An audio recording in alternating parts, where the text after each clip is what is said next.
Hello, recorders! Welcome back to It's Recording Time Media, and well, today is a very special occasion. Today is my mentor, Kevin Smith's birthday. I mean, Kevin is 50 years old now, and it's like everything you see on this channel, everything like about me came through Kevin's, his influence, his guidance. Like 5 years ago, I went to a show of his, one of his, an evening with Kevin Smith at the San Jose Improv, like 5 years ago, and it's like during that time, I was going through a very hard time. Like, I will actually address more of what happened to me 5 years ago later on. But for now, like, I actually heard that Kevin was coming, him and Jason Mewes, and it's like, as soon as I heard, like, sure, their first show was sold out, and I was like, I quickly bought a ticket to an evening with Kevin Smith, and it's like, I'm very glad I went that one time because I ended up going to the improv and hearing him talk. It's like Kevin just has like a way to motivate you to be creative, whether it's through podcasting. Like he asked it, who has a podcast, and he's saying that it's very easy to start a podcast. All you need is like you don't need like a microphone like this, or you can use your phone or whatever, and the most free, reliable audio editing software you can use is Audacity, which I highly recommend using. It's free to download, free to use, very easy to learn, and you can put a podcast anywhere, like on Anchor, which I'm gonna talk more about me, like actually doing more stuff on Anchor, so that way I could spread my voice all throughout other podcasts and so on. But for now on, and it's like, yeah, that moment with Kevin, like here's the thing that happened. Because at the improv you have to have a 2 item requirements, like order 2 things, and I don't know, just had alcohol that day, and I kind of got a little, not say wasted, but a little drunk, and then like from after Kevin entertained us for like 3 hours, and towards the end he was actually walking through the lobby, and I like shook his hand, and I was like a little drunk, and I told him, hey Kevin, I'll see you again in the next life, and he like gave this look like behind him, like, okay, like he didn't like face me, but he was like this. And unfortunately, like ironically, like a year after that, Kevin actually came back because he was doing a promotion of yoga hosers, and this time I actually bought his VIP meet and greet, so this time I actually get a photo with the guy. And of course, this autograph poster of the movie, which I don't have with me right now. I have it in storage. And of course, an autograph comic, which I will go into more detail about that in another video. And ever since then, it's been kind of like a good luck thing with Kevin, because I've been like seeing him at least once or twice a year since 2015. I mean, all the times through mostly at LA Comic Con or when he's doing a show. And it's like, it's like how, I keep hearing his voice, his influence, like surging through me. And it's like, like the best thing that came out of him is like how to like, build an audience, which is something you can't really learn in film school. Like maybe you can, but maybe you can't. But the way Kevin does it is really special. And how, like, even though he's been saying that he wants to retire from filmmaking to be more of like a teacher or just being the podcaster or public speaker that he is now, but if anything that you can learn from him is how to build an audience, like how to connect with people. Like, and for that, I'm like internally thankful for him. And I'm glad, and here's a clip of all the times I've been seeing him. And for Kevin, happy birthday, and I'm glad you survived your heart attack. And he's like, thank you for everything you've done for me.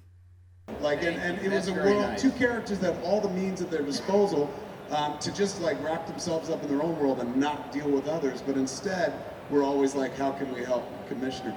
I honestly feel that has a lot to do with who I became, who a lot of people became, because that was our first entree into the world of comic books and genre. That was my first Batman. Adam West and you were my first Batman and Robin, and I've loved all the incarnations of the characters, but you never forget your first. You guys kind of made me the person I am today, so thank you. I was like, whoa, I was like, I don't know. I was like, the dude knocked on the door, I didn't know who he was. He's like, you didn't know who he was? He's security, you can tell right now. I was like, yeah, but he had his face. He goes, look, don't get loud with me. And I'm like, dude, I'm not, sir. And then my buddy goes, dude, we weren't doing anything. We just came from Walmart. He's like, wait a sec, he just said you were in bed. You're saying you're in Walmart. You lying to me? And he starts raising his voice, no lie. And then the woman comes over, says, are not cinema. What did I think of Scorsese's comments that Marvel movies are not cinema? I love 1 minute panel. What's that all about? She showed it, but you weren't watching, so I went and got it for you. Fair enough. It didn't bother me in the least. Martin Scorsese is absolutely entitled to his opinion on cinema. If there's one thing he knows, it's cinema. And he's been saying variations of that about mainstream blockbuster movies for years. He was kind of in the same mindset for like the big 80s action movies and the 90s action movies as well. So it's not I'm not like, what? This is so surprising. It seems very on brand with him. However, I would point out that Martin Scorsese made a movie about the biggest superhero that ever lived, Jesus, The Last Temptation of Christ. So, it's technically his end game, you know what I'm saying? Tough, and I've spoken about a lot of places. I did an episode of Fat Man on Batman. We did a 2-hour eulogy at, thank you, Fat Man Beyond.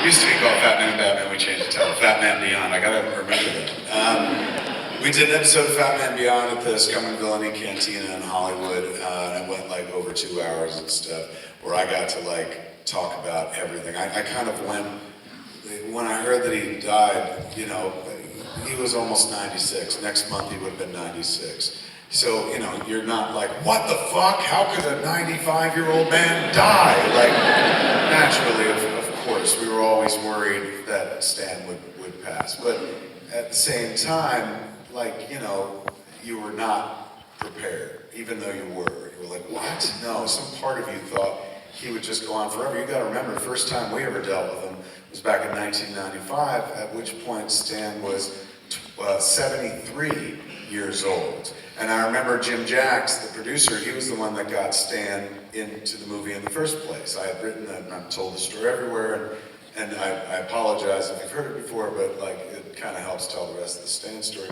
When I was writing Mallrats, I wrote that Brody gets counseling from a comic book figure that I created, I invented. It was a scene that was reminiscent of the scene where Richard Dreyfuss gets advice from the DJ played by Wolfman Jack in the movie American Graffiti, which was set here in Modesto. So in any event, handed those pages to Jim Jacks, and I was like, give him a read. I actually faxed them to him. And so Jacks goes, this is funny, man, this scene's really great, but who's this comic book guy supposed to be? I said, I guess it would be kind of like somebody everybody knows from comics, like a Stan Lee, you know. And he goes, well, why don't you just write it for Stan Lee? And I was like, well, I don't know Stan Lee. And he goes, well, I do. And I was like, Hollywood is good. They know each other. He goes, write it, or I'll ask him. And he's going, I'm going to go have dinner with him at Dan Tana's this week, man. I'll ask him if he wants to do it. And I was like, all right, fucking do it. So he did. He asked him, and he said, yeah, Stan was a ham. Then he was like, what, be in a movie as me? Excelsior. So Jack said, rewrite that scene and write it for Stan. I was like, oh shit, I totally will. So wrote it, rewrote it for Stan. Gave Jim Jacks the pages. Jim Jacks gave them to Stan. And then I spoke to Jim Jacks after that on the phone, because I was in New Jersey at the time. This was all going on out in Los Angeles. So Jim Jacks goes, he goes, I had dinner with Stan, gave him the pages. I said, what did he say? And he's going, well, it was kind of funny. He's going to have to kind of talk him through it and stuff. Because he's playing himself, you got to remember. You're asking him to play himself. So he's taking it kind of seriously. And I was like, what do you mean? And he goes, well, he read the pages, and the first thing he said to me, and then Jim Jacks slipped into his best Stan Lee impression, which was pretty good. And he goes, Jim, I would never say this shit. And he explained to Jim that he would like to do it, but he had one request, and could he speak to the filmmaker? And I was like, Stan Lee wants to talk to me? So I got a phone call with Stan Lee in advance of meeting Stan Lee on the set of Mallrats when we were shooting. And he said, hey, Kevin Smith. I said, yes. He goes, this is Stan Lee. I said, I know exactly who you are. He said, oh my Lord, I'm such a big fan, man. Like everything you've done, I love the way you not just created those characters, of course, but like co-created, but also how you sold. Like you sold those characters. Like you were always out there talking for comics, man. Like I believe in that. Like I'm the same way. Like I go out there, I love to talk about comic books and stuff like that. And he goes, yeah, I could tell from the movie, you like comic books an awful lot. So I said, thank you, man. And he goes, well, I just wanted to talk to you. He's going, I think this scene is wonderful, dynamite. He's going, but I just got a problem is, you have me talking about the one that got away. You know, and I was like, yeah. And he goes, okay, I don't have that. I've been married to Joni, my wife, for decades. He's going, so, you know, she's the one, she didn't get away, she's the one I got. And if I'm in a movie talking about the one that got away, I'll be the one that won't go home.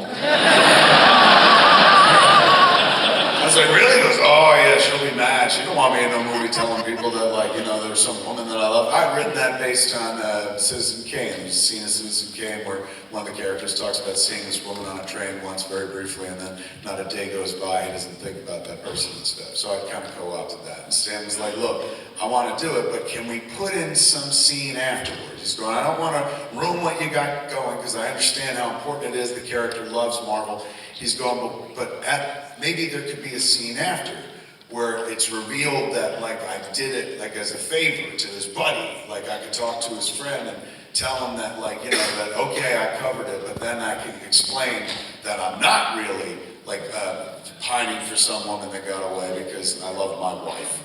And I said, look, if that's all it takes to get you in the movie, fucking, of course, like, absolutely, we'll do it. And that scene exists in the movie. If you watch the movie, Stan runs into TS and he fucking makes sure that, like, oh, that was kind of bullshit.